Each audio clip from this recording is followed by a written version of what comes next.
Xin chào các bạn, hôm nay mình làm món bánh mì phô mai mini cấp tốc.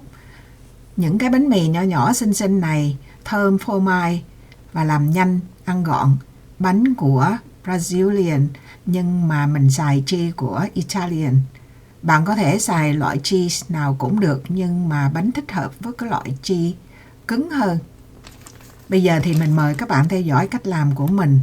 Mình xài cái loại cheese Parmesan này. Để làm ra 12 cái bánh, mình sẽ xài 100g bột năng, 50g sữa tươi. Mình xài cái loại sữa mà 100% có chất béo á, 20g bơ, 50g trứng. Bạn có thể xài nguyên cái trứng cả trồng trắng, trồng đỏ, còn mình tại vì dư trồng trắng cho nên mình xài trồng trắng không. Trong một cái tô lớn, mình sẽ bỏ bột với lại cheese, mình trộn sơ sơ rồi mình để riêng qua một bên. Mình đem sữa với lại tí xíu muối. Nếu mà bạn xài cheese bạn xài bơ mà bơ mặn thì khỏi thêm muối, mà bơ lạc thì cho vô tí xíu muối. Rồi với lại sữa mình bỏ microwave cho nó nóng lên cỡ 30 giây. Rồi mình đem ra mình bỏ chung vô với bột. Mình trộn sơ lại cho nó đều.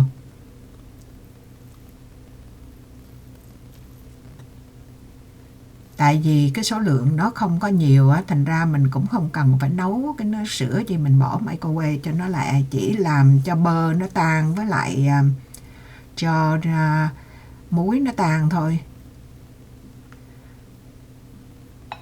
Rồi còn cái trứng này á, thì tại vì cái lòng trắng nó dai dai á, thì mình đánh sơ sơ nó ra chút. Còn nếu mà bạn làm trồng nguyên cả cái trứng gà, cả trồng đỏ với lòng trắng á, thì mình cũng đổ vô, mình cũng khỏi cần đánh á, tại vì nhồi vô trong bột nó cũng tan ra.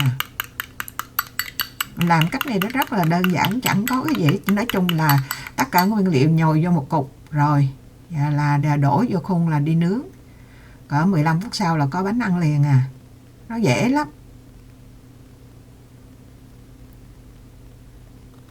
Bây giờ thì mình dùng cái spatula này mình trộn nó. Tại vì nó cũng không cần, mình không cần vò viên, nếu vò viên thì mình vò, lát mình thí nghiệm thử là giữa cái vò viên với lại bỏ thẳng vô khung á, thì nó cái hình thức nó có ra cái khác nhau không, các bạn ở khúc cuối bạn coi bạn thấy. Bây giờ thì mình chỉ trộn nó thôi, trộn cho nó đều.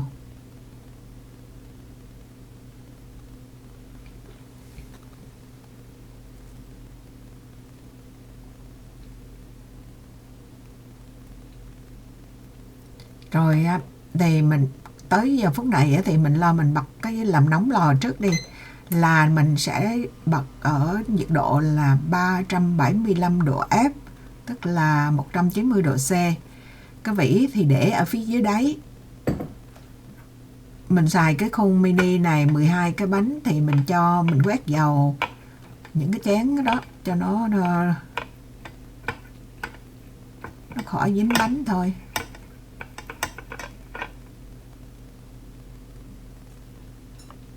Bạn có thể mình cứ chia nó có dính gì dính lát quẹt đó, cái là nó sạch trơn à. Nó đủ 12 cái chính xác luôn. Mình đổ đầy để ngập luôn ở trên cái mặt nó, để là lát coi thử là nó nở cao lên được chừng nào. Nó vừa đủ hết.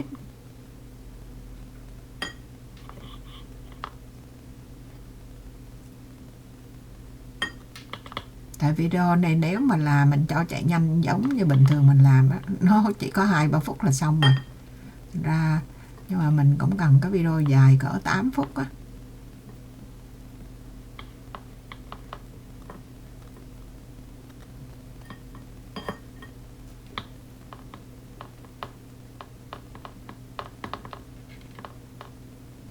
Rồi xong rồi thì bây giờ mình lấy thử, mình quẹt cho bằng cái mặt rồi mình lấy thử ra, tay rửa sạch rồi nhé. Cái rồi mình vò thử thì cái lát mình xem thử 6 cái bánh này nó khác với 6 bánh mà không vò viên, thử nó khác như thế nào.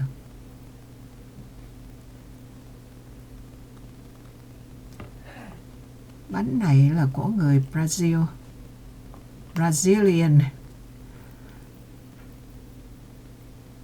Nó gọi là gì? Pão de queijo gì ấy. Mình không biết đọc cái tiếng nó là sao. Thấy cái chữ mà không biết đọc sao. Pão de queijo. Rồi. Bây giờ thì lò đã cũng như là sẵn sàng rồi. Đem vô nướng. Bạn coi nướng. Mình để ý nha. Nướng bánh mì, nướng macaron, nướng bánh su, bánh gì á. Thứ 7, thứ 8 là nó hết nở nữa. Nó lên thứ 7 là đứng ở đó. Thứ 8 bánh mì cũng vậy. Rồi mình nướng xong á, thì mình để lại, thì mình mở cửa lò hé. Mình để trong đó 5 phút nữa. Để cho nó vàng tới với lại nó khô đi. Rồi bạn coi cái bánh kìa. Nhìn nó ăn, nếu mà mình ngạm vô một miếng á, thì nó hơi to. Cho nên mình cũng phải cắn đôi ra mới ăn, chứ cũng không phải là không phải là một miếng cắn. Một miếng ăn là một lẫm được. Đó, 6 cái bên kia là 6 cái vo tròn á. Còn cái không vo á, thì nó hủm vô chút. Nó hủm cái không vo thì nó hủm. Mình lấy mình đổ lại, mình đổ cho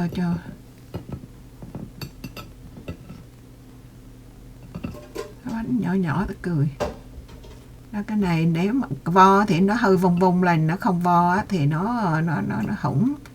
Mà không biết sao ở giữa nó có giống như cái lòng đỏ trứng gà.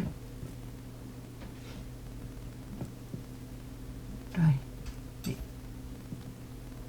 Hai cái đó không biết sao nó khác nhau, nó không có lòng đỏ mà nó đen to ra. Nó tùy lửa không à, chứ cũng cùng bột vậy đó, bỏ trong cùng cái khuôn mà nó khác. Cho nên tùy cái vị trí của nó mà nó cháy hơn. Rồi mình sẽ lấy ra một cái mình ăn thử, không biết chọn cái nào. Nếu mà cái bánh này bạn ăn nóng vừa nướng xong đó, mình ăn liền cũng được. Rồi mình để hơi nguội là mình ăn cũng được, còn nguội lại mình đem mình cắt đi. Rồi khi nào mình ăn mình hâm lại hay là ăn nguội cũng được. Bạn thấy nó xốp ở trong, nó giống như giống bánh bò hả? Ăn nó dai ở trong, mà cái vỏ thì giòn, nó thơm mùi phô mai. Nó cũng dễ ghiền lắm. Nếu mà các bạn nhớ nha, nếu mà các bạn xài, tại vì trong cheese này á nó cũng có mặn rồi, mà bạn xài bơ mặn á, cho nên nếu mà xài bơ mặn thì đừng có nêm gì nữa, đừng có nêm muối. Còn mình xài thì nên tí xíu muối là ăn vừa. Rồi, chỉ đơn giản có vậy thôi. Mình chia sẻ với các bạn cái cách của mình làm bánh mì của người Brazilian. Tới đây là xong. Cảm ơn các bạn đã theo dõi. Hẹn gặp lại các bạn trong những video kế tiếp. Bye bye.